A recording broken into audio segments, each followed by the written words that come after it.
சொன்னாங்க, நாங்க ஆட்சிக்கு வந்தா திமுக தலைவர் நடத்தக்கூடிய மது கடைகள் மூடப்படும் சொன்னாங்க. ஏதாவது ஒண்ணு நடந்ததா? நடந்தது எல்லாம் என்னன்னா, கள்ளக்குறிச்சியில கள்ளச்சாராயம் அருந்தி 59 உயிர்கள் பலியானது தான் நடந்தது. இதுதான் அவங்களுடைய சாதனை. அது மட்டுமல்ல, அனைத்து துறைகளுமே பின்னேறி கொண்டிருக்கிற தமிழகம் ஒரே ஒரு துறையில மட்டும் முன்னேறி இருக்குது. என்ன துறை சொல்லுங்க? டாஸ்மாக் துறை.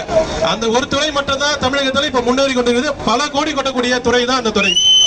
அந்த துறை பாத்தீங்கன்னா ஆளுங்கட்சி தான் நிறைய அந்த ஆலைகள்லாம் வச்சிருக்காங்க. எத்தனையோ தடவை சொல்லியிருக்காங்க.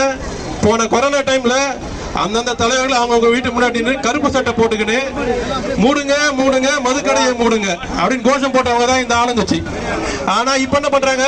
மூட முடியாது மூட முடியாது. ஏன்னா அவங்க தலைவர்களுடைய வருமானம் கெட்டு போயிடும்.